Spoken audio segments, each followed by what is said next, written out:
අදත් ඔබ හමුවට අපි ආවා අපේ YouTube channel එක හරහා SL Green Tree අපේ YouTube channel එකට ඔබ ආදරයෙන් අපි පිළිගන්නවා. මුලින්ම bell icon එක click කරලා subscribe කරලා like කරලා එකතු වෙන්න කියලා ඔබලා හැම දෙනාටම මම ආරාධනා කරනවා.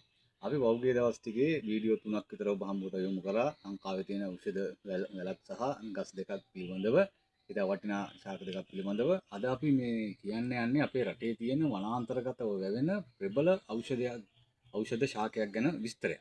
පෞද්ගලික දවස්වල නම් මේ ශාකය ගැන ගොඩාක් කට්ටිය කතා කරා. ගොඩක් බටහිර වෛද්‍යකමේ අපේ ස්පිරිතාලවල පවා දොස්තර මහත්තුරු පවා මේ ගැන ගොඩක් කතා කරා. බටහිර රටවල් පවා අය මේ ශාකය ගැන ගොඩක් කතා කරා. ඒක නිසා මේ ශාකය ගැන පොඩි විස්තරයක් ඒ ශාකය පොඩ්ඩක් ඔබට පෙන්වන්න කියලා මම අදහස් කරාද මේ වීඩියෝ එක තුලින්. ඔබ දැනටත් මේ ශාකය දන්නවා ඇති අපේ ගමේ ගොඩ ජීවත් වෙන අපේ සහෝදර සහෝදරියන් මේ ගැන දන්නවා ඇති. නොදන්න අයට පොඩ්ඩක් කියන්න කියලා කතා කරා. මේ ශාකය තමයි අපේ රටේ පෞද්ගලික දවස්වල සෑහෙන හොයපු ශාකයක්. ඊට විශ්මිත ගුණ තියෙන අපේ රටේ වැවෙන ශාකයක්. ඒ තමයි යකිනාරං ශාකය. මේ යකිනාරං ශාකය ගුණ සම්බන්ධයෙන් කතා කරනවා නම් මේ ශාකය ඉතාමත් ගුණදායී ශාකයක්. පපුවේ පෙනහැල්ලේ තියෙන සෙම එළියට ගන්න පුළුවන් ශාකයක්. ඉන්හෙල් එකක් වගේ භාවිතා කරන්න පුළුවන් ශාකයක්. මේ ශාකය අපේ මුතුන් මිත්තන් පැරැන්නන් භාවිතා කළේ ස්ටිම් ඉන්හෙල් එකක් විදියට. ඒ කියන්නේ දුම ආශ්වාස ප්‍රාශ්වාස කරන මේ ශාකයේ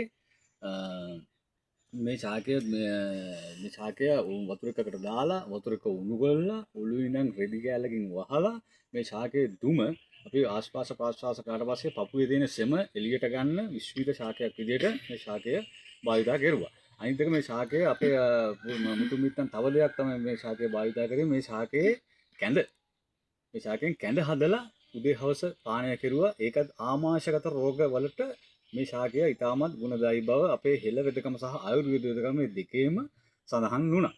ඉතින් අපේ මුතුන් මිත්තන් ඒ විදිහට තමයි මේ ගහකොළ තියෙන ඖෂධ පරිහරණයට ගත්තේ. ඔබ දන්නවා අධික ලෙස මත්පැන් පානය කරන පුද්ගලයන්ගේ liver, ඒ කියන්නේ ආත්මාවේ හටගන්නවා ආත්මාශගත රෝග.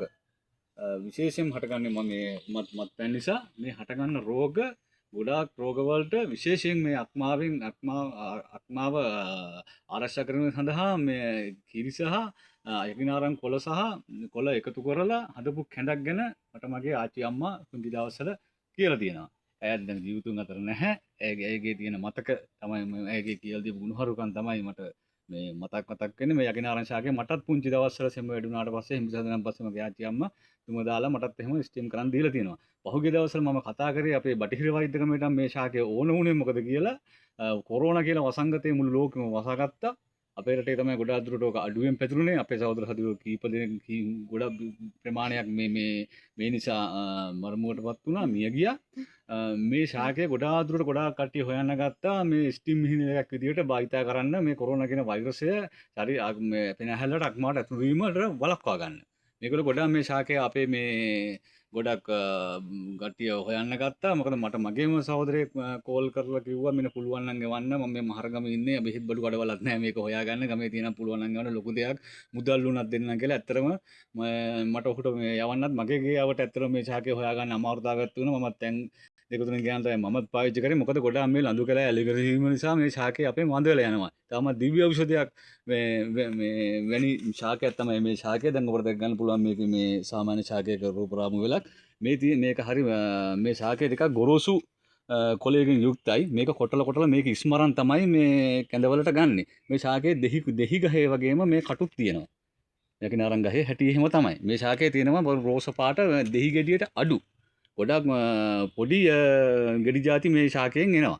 ඒ ශාකයේ දෙහි වලින් ඒ ගෙඩිය ඉදිලා එන ඇට වලින් තමයි සමහරට කුරුල්ලන්ගෙන් පරාගණය වෙලා තමයි නැත්නම් බිමු වැටලා තමයි මෙන්න මේ වගේ පොඩි මේ පැල හටගන්නේ. මේ ශාකය ගත්තොත් දෙහි වලට ගොඩාක් සමාන ශාකයක්. දෙහි ශාකයට ටිකක් ළඟින් යන ශාකය තව තායි දෙහි එහෙම වගේ ශාක තියෙනවා. ඒ ශාකත් එක්ක පටල ගන්නවා. මේ තමයි හරියටම මේ යකිනාරං මේ ශාකයේ මේ කොලේ. මේ තමයි යකිනාරං සාමාන්‍ය ශාකයක්. මේ තියෙන යකිනාරං ටිකක් මෝරපු ලොකු ශාකයක කොටසක් මම කපාගත්ත කොටසක්. මේ ගහේ මේ පොඩි මේ ගෙඩියක් තියෙනවා.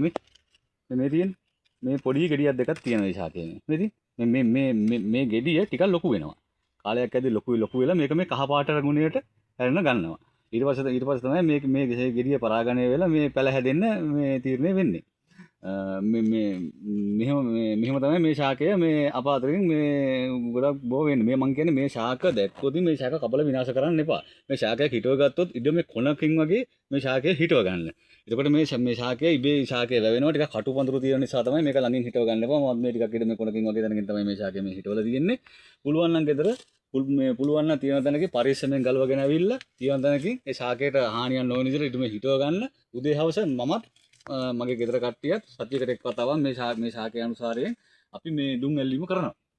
අනිවාර්යෙන් ඒක හොඳයි. යඟට කිසිම අපදාවක් සිද්ධ වෙන්නේ නැහැ. මොකද එහෙමනම් අපේ මුතුන් මිත්තෝ ඒ වගේ මුතුන් මිත්තන් ගොඩාක් කඩුවෙන් තමයි ආමාශය රෝග, සෙම් රෝග, පෙනහළු රෝග තිබුණේ. මට හිතනවා දැන් ඔබලාට මේ ශාකය පිළිබඳව ගොඩාක් අත්දැකීමක් එන්නේ නැති. මම දන්න දෙයක් ඔබට මම ප්‍රකාශ කරා. ඔබ මම නොදන්න දෙයක් මගෙන් තිබුණා නම් ඔබට කමෙන්ට්ස් කරලා මට ඒ සම්බන්ධයෙන් මම දැනුවත් කරන්න. මම අපේ මේ SA Green Tree YouTube channel නාලිකාවට ඔබලාගේ සියලු අදහස් අපි බලාපොරොත්තු වෙනවා මේක ඉදිරියට කරගෙන යාම සඳහා. ඉතින් ඔබලගේ සහයෝගය තමයි අපිට වටින්නේ. ඔබලගේ ආශිර්වාදය තමයි අපිට ලැබෙන්නේ. තව විශාල ගස් ප්‍රමාණයක් අපේ තියෙනවා, ශාක ප්‍රමාණයක් තියෙනවා. ඔබලා දැනුවත් කරන්න. මේ වගේම වටිනා දිව්‍ය ඖෂධයක් වගේ වටිනා ශාකයකින් අපි යලි දවසක හමු වෙමු. එබේ නිරෝගී දිවියක් බුදු සරණයි.